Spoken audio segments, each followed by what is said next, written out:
je m'appelle Gertrude, je suis infirmière affranchie. Aujourd'hui, je vais vous parler de l'impact de la communication sur la santé, surtout pendant cette période de crise que nous vivons. Comme dit le proverbe, toute parole n'est pas bonne à dire, et je vais rajouter, toute parole n'est pas bonne à entendre non plus. Les mots ont du sens. Des paroles malsaines laissent des traces et entraînent des conflits et peuvent même entraîner des troubles au niveau de la santé, en perturbant le sommeil, en perturbant la digestion, en créant des troubles du transit, ainsi que du mal-être. On rencontre des problèmes de communication dans le travail, dans les familles, dans les foyers, dans la société. La crise sanitaire n'a fait qu'aggraver les crises, les critiques, les jugements, jusqu'à éloigner encore plus les personnes. Actuellement, notre société est divisée en deux catégories de personnes. Une catégorie de personnes qui ont presque accès à tout et une autre qui a presque accès à rien du tout, surtout au niveau de la santé.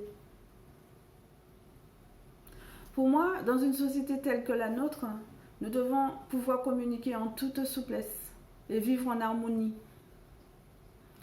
Ce n'est pas le cas surtout dans les villes où nous vivons les uns sur les autres et non les uns avec les autres. On vit sans se connaître, sans se parler, sans communiquer. Pourtant, il suffit juste d'ouvrir une porte pour entrer en relation avec l'autre. Communiquer accompagne souvent une relation saine, si les mots sont prononcés dans le respect de l'autre, ce qui entraîne un bien-être pour les personnes. La bienveillance envers l'autre ne peut être que salutaire, ne peut être qu'une bonne chose. En tant que soignante, j'ai souvent apaisé des souffrances par des mots et par le toucher. Cela s'appelle pour moi de l'empathie. Parce que l'autre a de l'importance, autant que moi aussi j'ai de l'importance.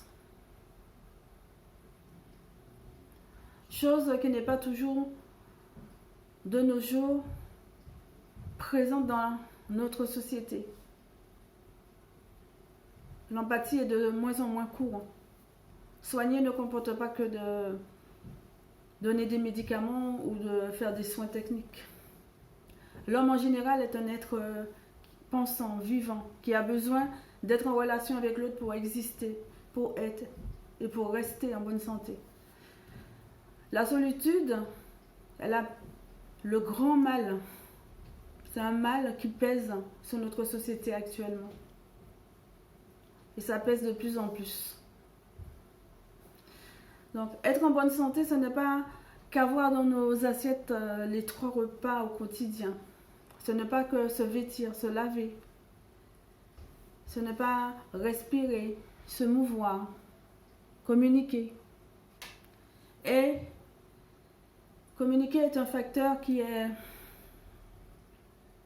essentiel dans la vie, dans la santé de chacun. Il y a plusieurs formes de communication, mais je retiens la communication verbale et non verbale. Les deux sont favorables à une bonne santé. Pour celui qui est malade, mais aussi pour celui qui ne l'est pas.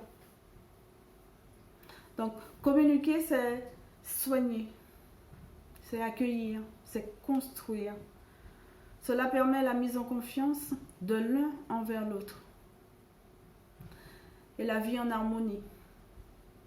Cela, je ne le vois pas, je ne le ressens pas, je ne le sens pas dans nos vies.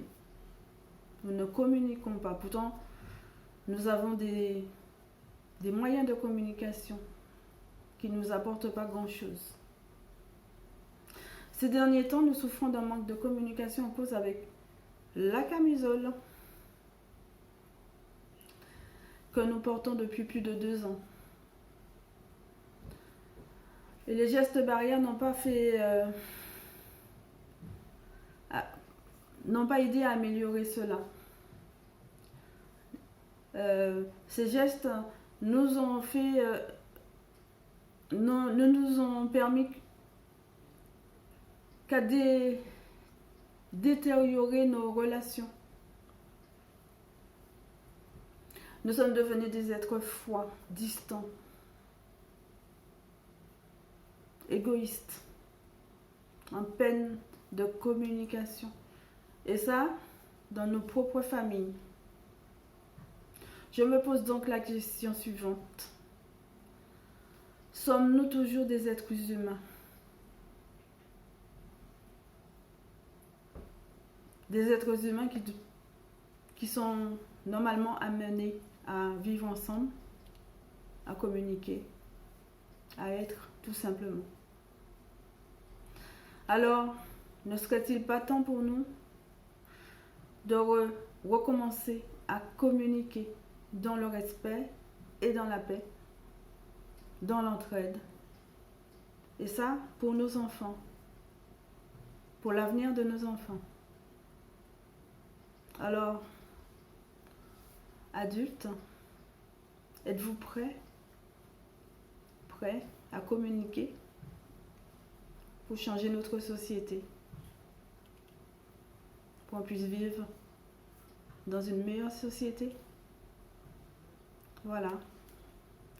J'ai fini cette vidéo. Je vous dis à très bientôt dans une prochaine vidéo sur la santé.